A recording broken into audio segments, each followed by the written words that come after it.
We know this will take trillions, not billions of dollars. We also know that countries, many of whom are burdened by growing levels of debt, simply cannot afford to go green.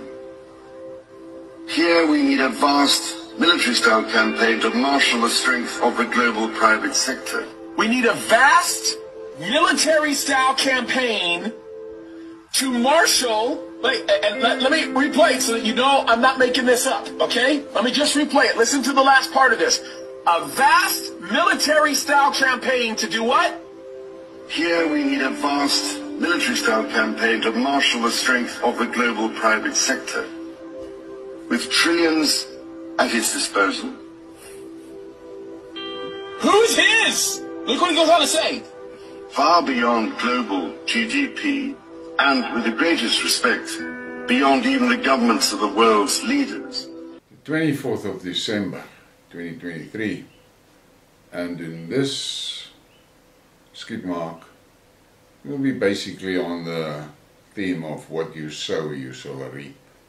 I'm sitting here just past midnight and I'm worried.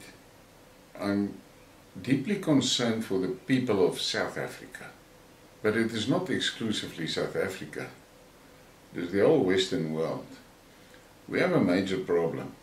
At the recent COP meeting, Prince Charles, King Charles, or what the fuck you want to call that fucker, I don't give a shit for his rank or title, boldly states that the poor countries cannot afford it to go green, and that it will take a military-style operation to muster the forces of the global capitalists. The last X in my triple X. Because they've got more money than governments. And governments are too debt-ridden to get the green thing going. Now, to the casual observer, this may sound like not something serious. You better listen to what that fucker was saying there. And he was reading from a script, and he is lining up the world to be governed by what is called in the Revelation the Antichrist. Think about that. Let that sink in. And if you look at the South African situation, Triple X planned this whole fuck up very well. And they placed the ANC in control for a specific reason. And that reason is they knew that they will be dealing with people that were too dumb to understand what the fuck they're planning for them. That is it. And now the blacks that listen to this may be very upset. But the ANC has got a policy to isolate what they have labeled. They, not me, they labeled them clever blacks. And they keep those clever blacks under a tight rein. And they destroy their careers like that if they just should dare to speak out. And they made very sure that no clever black gets close to government. The dumbest of the dumb is what is in charge of the country, and they are easy to manipulate, and they are so easy to bribe. And those fuckers take the money and they run. They don't give a shit about the people. And the black people cannot see it, or they don't want to see it. Why is that? Well, Triple X did their homework. And they made fucking sure that the media was fueling the flames. First of all, racial tension. Second, religion. With those two things, they know out of experience that they can split any society, any community, any group, any family like that. So we have a major problem. And I'm busy working on an interview with my concerned Zulu, and he will be talking to me about this issue around the clever blacks. And South Africans better take note of it. And now I'm talking to my tribe, the Boer. You must keep your eyes open. And I have said it many times. The Boer tribe needs to make sure that we foster and maintain good alliances with other tribes. Keep that in mind. Other tribes. Because if you go and read through the history, you will see that the Boer tribe has never attacked anybody. They always defended. But we are faced with a reality, and that is that XXX has gathered their warriors all around us, and they've got large numbers, and they are financed well. But you cannot buy bravery, you cannot buy guts, you cannot do that. And the Boer tribe has a powerful ally, and that is God, the Creator. That is it. Now, unfortunately, in the Boer tribe, there has been a lot of division, specifically on religion. And it is time that all of us, just for a moment, try and clear our minds and focus on the basics. And the basics is in the Bible. And then there is a lot of people that tell you that the Bible is not right here and the Bible is wrong there and all of that. That is part and parcel of their tactics to divide us. And they try and confuse us. So between the churches and the sects, we have a problem, because they have the machinery of XXX at their disposal to spread their message. And you need to think about that. I'm also working on an interview with a guy that is very knowledgeable, that will talk to us about some of these things that is being spread into our Boer tribe to confuse us on our religion. Keep that in mind. And then you look around you, look at the various different communities. Well, basically all the communities are in turmoil. They're under severe financial pressure, and that makes people panic. And panic is not a good thing. And then we get Jacob Zuma that creates this new MK party, political party. And all of a sudden, the feathers are flying in the pigeon cage because somebody threw a cat in there. But we should just sit back for a moment and relax. There is a few things about Jacob Zuma that you should never out of your mind. Never let that slip your mind. Point number one, he is a well-known and proclaimed tribalist. Don't forget that. And he is also a serious and severe opponent of XXX. He wants no part of it. Those are the reasons why they worked him out. And this Julius Malema, he was one of the main forces with the Zuma Must Fall campaign, and he was singing the loudest of all of them. And now I see there's commentators that want to talk shit about an alliance between Zuma and Malema. Now, I grew up in Zululand, All I can say to you is from my experience, from the traditional Zulus, they don't forget. And in their eyes, Malema committed an unforgivable sin with his Zuma must fall thing. Then there's another thing that you must not forget. There's lots of talk about the ancestry of Julius Malema. And there are people that will tell you his father is from Zimbabwe. So there's a very good chance that he might be a Matabele. He may have Matabele blood in him. Let me remind you about the history of the Matabeles. The Matabeles started under Sulcats. Sulcats betrayed Chaka and formed his own nation, and they were terrorizing the Tswanas here in the northwest.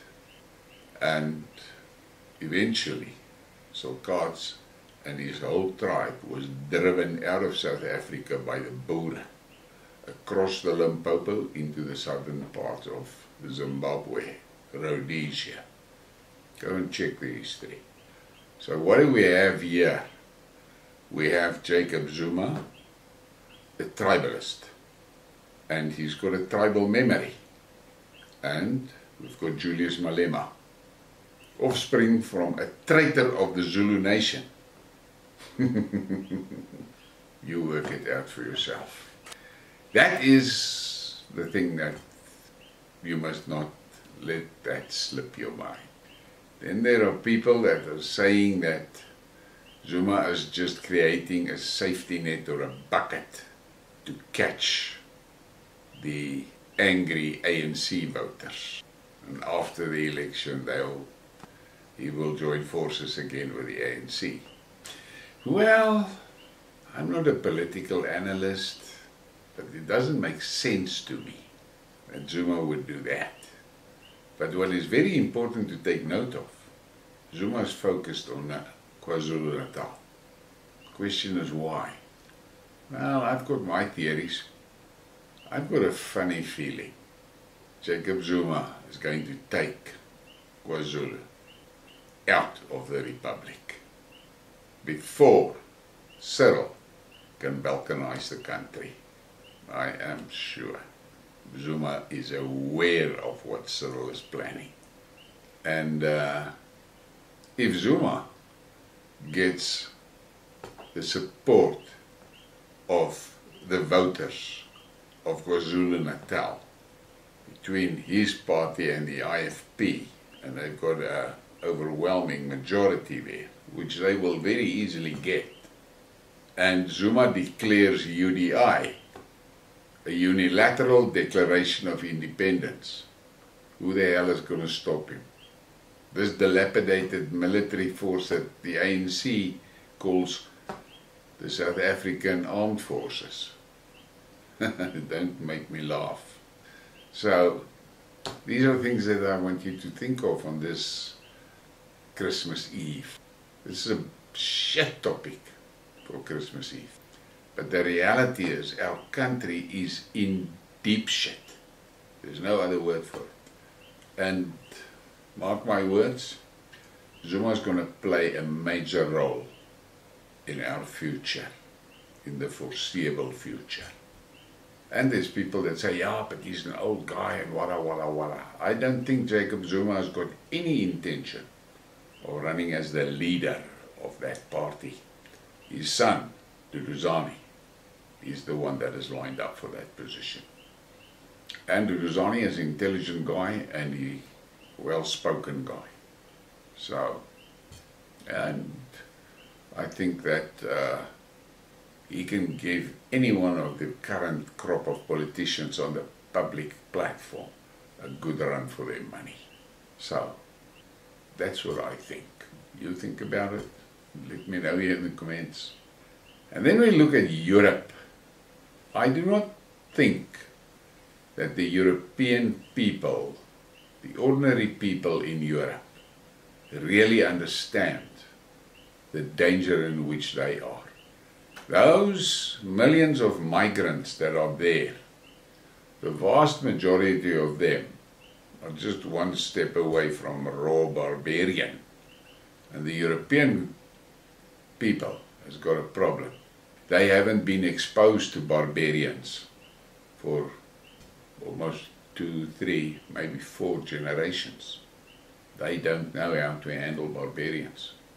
They do not know how to cope with it. And Europe will not be bombed by a military force or destroyed by soldiers with artillery and missiles and shit like that. What is going to happen in Europe is going to be street fighting. Pure, unadulterated barbarism in the streets. The people will be slaughtered in their houses, in the streets, in the shops, everywhere. Because those XXX soldiers that has been unleashed on Europe does not have an army at their disposal. Think about that. And then you go to America and you see what is happening in many of the cities in America. Violence is becoming a daily occurrence, something that people are beginning to get accustomed to live with it. But America has also got a very large conservative population, men in the caliber of the Boer, and they will fight. They're not going to hand over their country to those invaders. They're not going to do it. Nobody is going to try and bomb America. It is going to be violence on the ground, violence in the streets, as I foresee it for Europe. My personal opinion is that America is very close to either a civil war, which nobody wants there, but the climate is correct for it, but the other alternative is massive secession out of that federal corrupt system they have there. The people on the ground are beginning to wake up to the fact that democracy in America is a fallacy. Their governments are pre-selected and planned for them. And that is something that the ordinary people in America is not going to take it without a fight. But you must go back and go and listen to that speech that that fucker from Britain gave at COP. Listen to what he's saying there. And then ask yourself, how the hell did it happen that the evil fucker like that can be so arrogant and stand on a public platform and tell you that they will muster the global capitalists and their financial might to take full control of your life? You must ask yourself that question. And after you ask the question, you must ask yourself, what the hell are you going to do about it? Now, earlier this evening I had a discussion with somebody and he said to me, but what's the Europeans going to do? And I said, the only way that Europe and a number of Europeans will survive is if they go back tribal. They have to go tribal and then defend themselves and their loved ones on the tribal way, on the streets, because those cosmopolitan Europeans will be slaughtered by the millions by these barbarians. That is what's going to happen there. But the West, the Europeans and the Americans, is in the fortunate position. They must get those blinders and blinkers off that has been installed by MSM and take a good, objective, honest look at how Putin broke XXX in Russia. Take a look how he did it. I'm just going to give you some milestones. He got rid of the Rothschilds and their central bank shit. Out. He got rid of Soros and his NGOs. Out. That was two major things. Another thing he did is he got rid of the mafia-style criminal gangs that were actually controlling Russia on behalf of the oligarchs. He slaughtered them out. He prohibited GMO seed in Russia out. So, they lost their financial control on Russia. They lost their social control on Russia by the NGOs being banished out of Russia and Soros and his gangsters out. He ensured that Russia will be self-sufficient in food production by not allowing GMO there, because the global capitalists, they control your food supply through their GMO seeds. Because you should know that you cannot harvest your crop, GMO crop, and keep some of it back and use a seed the next year, because those things do not grow in the second season. They will grow, but they don't bear fruit, they don't produce. Putin kept all of that out of Russia. And today Russia is the primary supplier of food, grains specifically, in the world. So, take the blinkers off and be objective. And then there's people that come here and they say, yeah, but there's in the BRICS documentation, there is a strong correlation between some of the goals of BRICS and of what XXX has at the WEF. And I say, listen, there are certain basics in the world. It doesn't matter what nation you are, what ethnic group you are, what religion you are. 1 + 1 is 2. So obviously there will be in the BRICS documentation certain things that correlate with what the WEF says, because it is principles that work. The difference is the BRICS setup is there to make it possible for all the participants to grow and thrive independently, whereas whatever the WEF has, all of that is aimed at just one thing, and that is control of populations. Don't let that pass. Think about this, because the reality is the Western population allowed the politicians too much power for too long, and now they've got almost a death grip on every society. Here in South Africa, I see there's a movement. I have spoken about the Freedom Fund Plus and what the fuck they did to the Boere way back in '92, and how these things got out of hand over the last 30 years, and the same players that started that party is still sitting in control of that party. Now that is absolutely lunacy. That is the reason why they are not representing their voters, but they see themselves as the rulers of their voters. And over the 30 years, they have formed bonds and alliances and agreements that we are not aware of between all those political parties there in Parliament. They don't give a fuck for the voters. They're only concerned about their positions and their power. Now, and I have been the guy that were outspoken about the fact that the voters owns the Freedom Front Plus. The Freedom Front Plus does not own the voters. And those voters better get that party cleaned up. They must clean the pigsty. Like we say in Afrikaans, maak die varkhok skoon.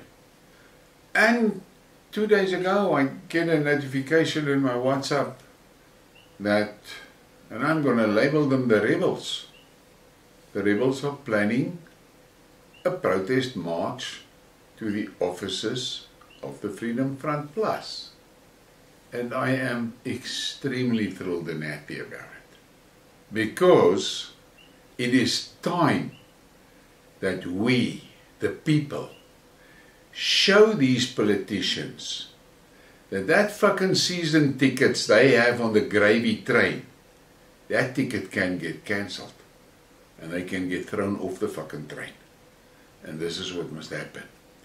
And some of the organizers of the march spoke to me, and I said to them, look guys, what you must understand, if you succeed, you may very well set a global thing in motion, where voters realize that the season tickets on that gravy train can be cancelled and those guys can be thrown off the train. It's an important thing. And I'm talking now to my tribe, the Buddha. We need to support these rebels as best as we can. I'm talking to the young guys. Rock up in your numbers. It's your future. Rock up in numbers at that march, because you may very well go down into the history books as the movement that saved the Western population. Because unfortunately the whole West is in the grip of these season ticket gravy train passengers. Guys, I'm serious. This is important. So, let's hold these rebels in our thoughts and give them whatever support we can. Because trust me, they are going to run into fucking serious opposition. Those passengers on that bloody gravy train are not going to relinquish those tickets without a fight. They're not going to do it. And if you take them on, you have to understand. You can't go into that fight half-heartedly. You must commit 100%. 100%. Because if you lose this fight, we're doomed. Now, I'm going to try to do another video, at least something to be a little more light-hearted and a little bit more positive, because this was actually a shitty message that I had to bring, but I had to talk about this. I could not avoid it. And closing message. There is a lot of people that are sending WhatsApps around and they're posting on social media and so forth, and they're shitting on the people that are celebrating Christmas.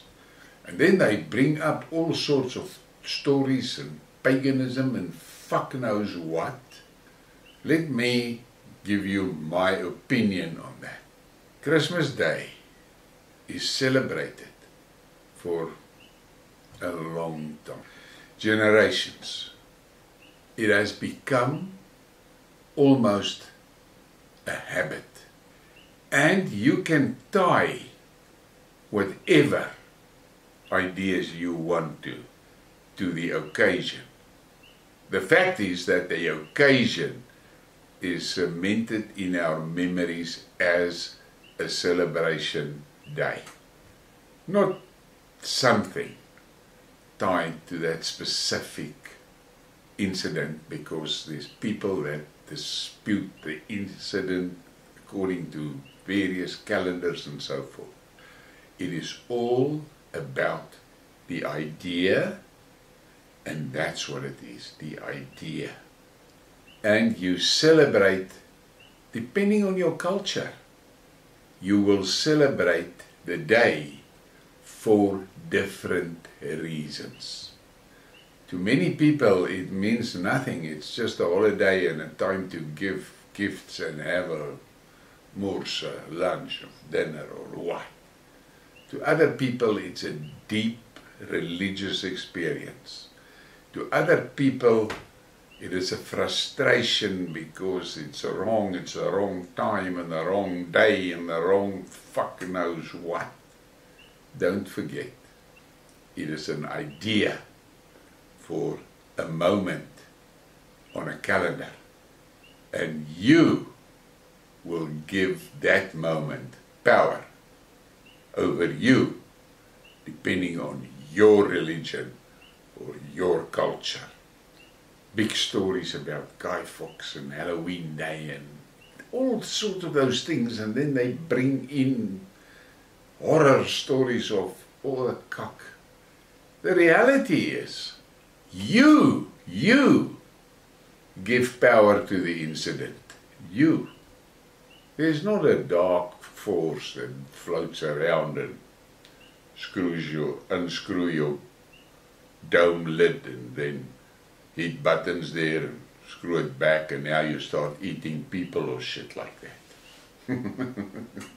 Don't let the people with their ideas spoil the day for you, because the day has got special meaning to you and you attach a lot of things to that day and you celebrate it like that, and that is your right to do it. It's like a birthday. I'm not a guy that's big on birthday parties, but there's other people that makes a more of a festivity out of a birthday and things like that. So don't let these, I call them spoil sports, don't let them disturb you. If that day has a special meaning to you, you celebrate it according to your beliefs. And it doesn't give you the right to cuck on somebody else because they celebrate it differently or sees it differently. It's got a different meaning to it. In the end, it's an incident on a calendar. That's what it is. But in any case, that is crazy talk from this old guy. Enjoy your day. Have a hell of a lot of fun with your family. And I hope you get peace, inner peace, on this day. Because the future looks dark and troublesome. But keep your hand in the hand of God and you'll be okay. But now enough of this serious cock. Have a lekker fun Christmas Eve day. Enjoy it. Have a braai. Have a meal. Have a whatever. Be on a dam, boating, skiing, whatever. Or just sit quietly with your wife or your loved one or in your garden and enjoy what is there. In South Africa it's got a little difficult because it is hell of a hot, especially here in the Lowveld. We are cooking here in the Lowveld. But have fun. Please give me a like and subscribe if you want to and support. I cannot live without you sharing. The channel cannot grow without you sharing it. The share is extremely important and I'm absolutely deeply thankful for the support that you have given the channel. Have a great day.